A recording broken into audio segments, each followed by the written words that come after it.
આપણી હારું જો તેપેલું બનાવ્યું. શેનું બનાવ્યું શાક? આખા લસણ. જો આખા લસણનું શાક તૈયાર થઈ ગયું છે.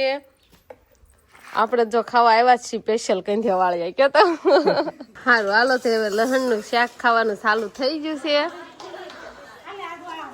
આંગળી સાટ રામ રામ ને સીતારામ ડાયરા. તો અત્યારે મસ્ત એકદમ ફર્સ્ટ ક્લાસ આપણે નાઈતન કમ્પ્લીટ થઈ ગયા છીએ અને આજે આપણે જવાનું છે પીપળિયા. કેમ કે શિવાની અને શિવાની મમ્મી બે એના મમ્મીના ઘરે જ રોકાણા હતા, એટલે કે શિવાની મામાના ઘરે જ રોકાણા છે, એટલે આપણે એને ના તેડવા જવાનું છે. પણ અત્યારનું વાતાવરણ મસ્ત મજાનું સરસ મજાનું થઈ ગયું છે અને હવે વરસાદ પણ જતો રહ્યો હોય એવું લાગે. સમજો આખો આબ હવે સોખો મહિનો થવા પેલા કાળા ડિબાંગ જેવા વાદળા દેખાતા હોય, પણ હવે વરસાદની આગાહી વહી ગઈ છે અને વાતાવરણ પણ સરસ મજાનું થવા માંડ્યું છે. આજનો વ્લોગ તો છે ને આપણે હાવ મોડો સ્ટાર્ટ કર્યો છે. અત્યારે લગભગ 2 ઉપર થઈ ગયું છે, પણ આપણે શિવાની અને શિવાની મમ્મીને તેડવા જવાનો પ્લાન બપોર પછીનો જ હતો, પણ હજી સુધી બેમાંથી એકયનો ફોન નહીં થયો કે હવે તેડવા આવો. અને મમ્મીને ઘરે છે થોડું અહીંયા આવવાનું સાંભળે. આજે જ વરાપ નીકળ્યો અને આજે જ એવો તડકો પડ્યો ને કે એની વાત જ પૂછવામાં. આજે જ આમ છટપટવા મળે એવી તડકી પડી, આમ તીખી તડકી કેમ કહેવાય એટલો બધો તડકો પડ્યો. જ્યારે જરૂર હતી ને ત્યારે એમ કે ખાવ વાદળા બધા ઢક જ રહ્યા, ઉઘાડ જ ન થયું. તો એક દી વરસાદ વરસીને આવો વરાપ નીકળી ગયો હોય તો બહુ ઝાઝું નુકસાન ન થાય, પણ નુકસાન જે થવાનું હતું એ તો થઈ જ ગયું છે. માંડવ્યું પલળવા નથી એ બધી પલળી ગઈ, કપાસને એવું પણ પલળવા નહોતું એ પણ પલળી ગયું અને હવે તડકો નીકળ્યા.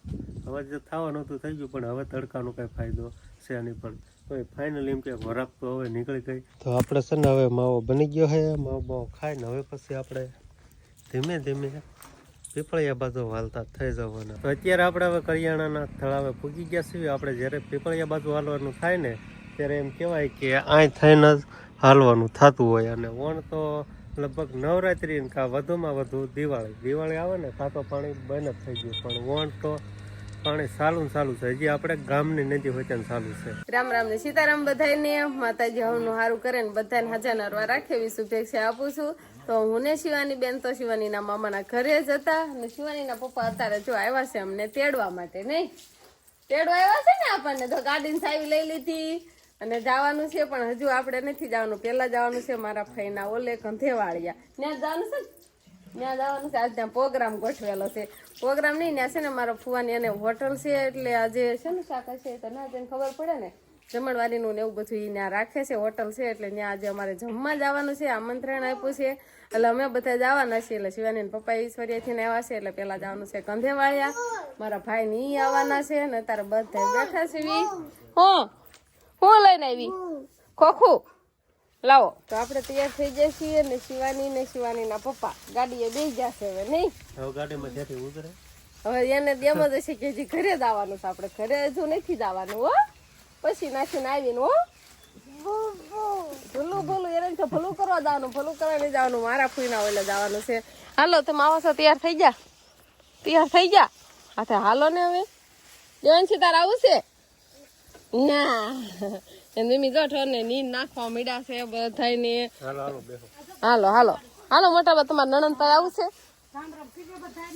હા રામ રામ કેવાના સંથાય ને. સારું હાલો તો આપણે ગાડીમાં બેસી જઈએ અને જવાનું છે જનડા કંઠેવાળિયા. આપણે હવે મારા ફૂઈના ઘરે આવતા રહીએ છીએ. નવા મકાન બની ગયા. ના આમ જો શિવાની બેને તો જાણું લાગે છે. આવશે ને ફૂઈ ફુવાલ દાદા દી આવ્યા ને કે દુના બોલાવતા હતા, પણ આજ નવરાઈ લઈને આવ્યા. નવા મકાન બનાવ્યા પછી આવ્યો જ નથી. હું પહેલી વાર જ આવી. આપણી હારું જો તેપેલું બનાવ્યું. શેનું બનાવ્યું શાક? આખા લસણ. જો આખા લસણનું શાક તૈયાર થઈ ગયું છે. આપણે જો ખાવા આવ્યા છીએ સ્પેશિયલ કંઠિયા વાળીએ કે તો આખા લસણનું કોઈ નહીં જોયું. આખી ડુંગળીનું જ જોયું છે, પણ આખા લસણનું શાક નહીં જોયું હોય. જો દેખાવમાં જેવું લાગે કે જમવા મળવું છે એમ. બધા મસાલા નાખીને સરસ મજાનું. હાલો શાકની વાતો નહીં ખૂટે ફુવા. મારા ફૂઈને મને મળવા જવા દો. કોથમરી નાખી દો ઉપરથી. નાલો તો મારા ફૂઈના ઘરે આવતા રહ્યા ને ચા પાણી પીધા અને હવે આપણે જવાનું છે મારા ફૂઈને એને હોટલ છે ને મારા ફુવાની એને ત્યાં. અને આખા લસણનું શાક દર રવિવારે મળે અને શાક તો ઘરે જ બનાવે છે અને તો તૈયાર થઈ ગયું છે બવણીમાં ફરે છે અને બાકી બધું પાવભાજી ને એવું બધું હોય ને એ તો એના હોટલે બનાવે છે શાક અને બાજરાના રોટલાઓ એ એમાં ફઈને ઘરે બનાવશે નહીં ભાઈ? હા, ઘરે બનાવવાના બાજરાના રોટલા તો. પછી દુકાને લઈ જવાના ખડી. એટલે સરસ મજાના ઘરના બાજરાના રોટલા અને આખા લસણનું શાક. મેં તો પહેલી વાર હું ખાસ, મેં ક્યારેય ખાધું નથી, સ્પેશિયલ એટલે જ આવ્યા છે ખાવા માટે, જનડા કંઠે વાળ્યા. તો પછી આપણે હોટલે જવાનું થશે આ તમારા. તો આપણે અત્યારે આવતા રહ્યા છીએ હોટલે. પેલા ઘરે ગયા ને હવે હોટલે આવતા રહ્યા જે વિછા રોડ ઉપર છે. અને પાવભાજી ને એવું કામ તો ચાલુ જ થઈ જશે. સરસ મજાનું પાવભાજી ને એવું બધું અહીંયા બનાવે છે. અને તમારે ખાવાની છે પાવભાજી? મારા પાવભાજી ખાવાની તો એ તમારી ફેવરિટ નથી. તો આખા લસણનું શાક ખાવાનું. આખા લસણનું શાક ખાવાનું છે ને બાજરાના રોટલા. તો ખડીક બાજરાના રોટલા આવે ને પછી તમારે ખાવાનું થશે. અને સરસ મજાનું પાવભાજી જો મારે ફુવા અત્યારે ગરમા ગરમ બનાવીએ અને કુરિયર ખતમ કરી દે, પેક કરી દે, એમ પાર્સલ કરી દે કુરિયર નહીં, પાર્સલ કરી દે છે. એટલે આઈનન ખાઈ હોય તો આઈનન ખાવાની પણ વ્યવસ્થા છે. સરસ મજાનું ચાલુ વરસાદે ખાઈ હોય ને તોય તમે ખાઈ શકો.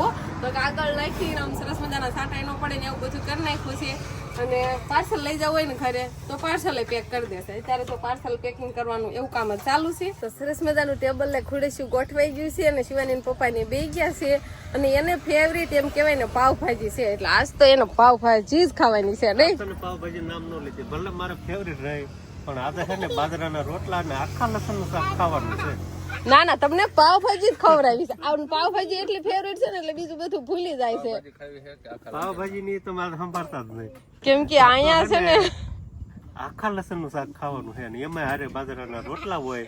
આની વખણાય જ છે એવી કે તમે એકવાર ખાઈ જાવ એટલે આંગળીઓ કાઢતા રહી જાવ. તો પછી અહીંયા આવે ને પાવભાજી ખાવાની હોય કે આખા લસણનું શાક ખાવાનું હોય. પાવભાજી એવી સરસ બનાવે છે હો, તો એ ટેસ્ટ કરજો બે. મને પાવભાજી થી વધારે આખા લસણનું શાકમાં મજા આવે. એમાં એવું છે. વખાણ જેટલા તમે બધા કરો એટલે પછી પાવભાજી ખાવું પણ પેલા આખા લસણનું શાક ખાવ. તો સ્પેશિયલ છે ને અમારે ક્યાં ઈશ્વર્યા અને અમે અમારા ફુવાના ઘરે અહીંયા આખા લસણનું શાક ખાવા માટે જ આવ્યા છે. એટલે શિવાનીના પપ્પાને આખા લસણનું શાક ખાવાનું છે. એકવાર તમે આખા લસણનું શાક ખાઈ જાવ ને એટલે પછી તમે અહીંયા આવશો. ગમે ના ખાશો ને તો અહીંયા જ આવશો ને.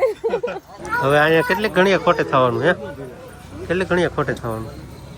ખાવાનું નથી કે ઘરે જ આપણે ઘરે જ ને જમવાનું, આઈને જમવું કે માર ફુવા એમ કે તમને જ્યાં ઠીક લાગે ને, નકર તો અહીંયા બધું આવી જશે. શાક તો આવી ગયું છે ને રોટલા આવી જશે. તો શાક તો અહીંયા તો પેકિંગ થવા જ મળ્યું છે. આખા લસણનું છે, આખા લસણનું પાર્સલ લઈ જાય ને એ પાર્સલ તૈયાર થાય છે. નાયરણ ખાવું હોય ને તો બાજરાના રોટલા થાય છે, અહીંયા પણ મળી જાય. તો ગાડી ચાલુ થઈ ગઈ છે અને હવે જવાનું છે મારા ફાઈન ઘરે. જવાનું છે પણ શિવાળી તો કેમ રહી? ગાડી ક્યાં? ગાડી હમણાં હું લઈ લઈશ. અને હા, અને બધાને એડ્રેસ તો આપી દો તમારે બધાને. જો પાવભાજી ખાવાની આખા લસણનું શાક દર રવિવારે મળશે. તો ખાવા આવવું હોય ને તો મોટુકા વિછ્યા રોડ ખારીના નાળાની આગળ છે. જો આ બોર્ડ મારેલું છે એટલે એમ તો આ રસ્તામાં નીકળશો ને એટલે બોર્ડ અગાઉ આવી જ છે, મહાકાળી હોટલ ને. તો આ જગ્યા જો આ જોઈ લો એટલે ખબર રે, બાકી ભૂલાઈ ન જાય. તો હવે જાશું.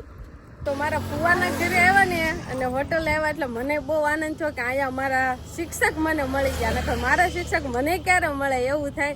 એટલે મારા ફુવાના એ બધા કાકા દાદાના ભાઈ થાય છે ને, મને ભણાવતા હતા પેલા ને. અશ્વિન સાહેબ સારું ને? નકર તો એમ થાય ને કે ક્યારેય ભેગા જ ન થયા હોય. ગયા ભણીને કયો તો. હા, ઘણો ટાઈમ થઈ ગયો ને. હવે એ બાજુ આવો ને ઈશ્વરિયા બાજુ તો આવજો. હા હાલો, બાય બાય બધાને. સારું હાલો, તો હવે લસણનું શાક ખાવાનું ચાલુ થઈ ગયું છે. આંગળી સાટ આ જો આ તમારે હાળીએ નાખ્યું છે ને, થાળીમાં બધું ખૂટવાડવાનું છે, બગાડવાનું નથી. ઠીક, વચ્ચે નહીં ને? સારું હાલો, તો લસણનું શાક જો આપણે પણ ડીશમાં લઈ લીધું છે. સરસ મજાનો દેખાવ આવે છે. ને બે ગયા છીએ જમવા. બાજરાના રોટલા ને ઘઉંના રોટલા ને બધા. અને હોટલેથી આવી ગઈ પાવભાજી. પાવભાજી શિવાની પપ્પા આજ નહીં ખાય. ખાય હા, એકવાર ખાઈ લે ને મારા ફુવાના હાથની પાવભાજી એટલે બધી ભૂલી જાય ને અહીંયા જ આવશે ખાવા. એટલે ક્યારે ખારું ને મારે આવવા થાય, અમારે ખાવા આવે તો ને. હાલો, સરસ મજાની પાવભાજી આવી ગઈ છે. એટલે પાવભાજી થોડી ખાઈ નાખી ને થોડુંક લસણનું શાક. હાલો શિવાની બેન થેલી તૈયાર કરી છે. હવે જો તાર પપ્પા આમ ગાડીએ જતા રહ્યા. હાલો અને હવે હાલતું થઈ જવાનું છે. હાલો ગુડીન કિંજુ આવજો. હવે રોકાવું નથી, વરસાદ આવી ગયો ને એટલે થોડાક ખોટી થઈ ગયા ને અત્યારે વરસાદ હવે રહી ગયો છે એટલે બસ હવે ધીમે ધીમે હાલતું થઈ જવાનું છે ને પેલા આપણે પીપળિયા જવાનું છે ને ઠેલા ને એવું બધું પડ્યું છે ને નહીં શિવાની? શિવાની તો રોકાવું જ છે.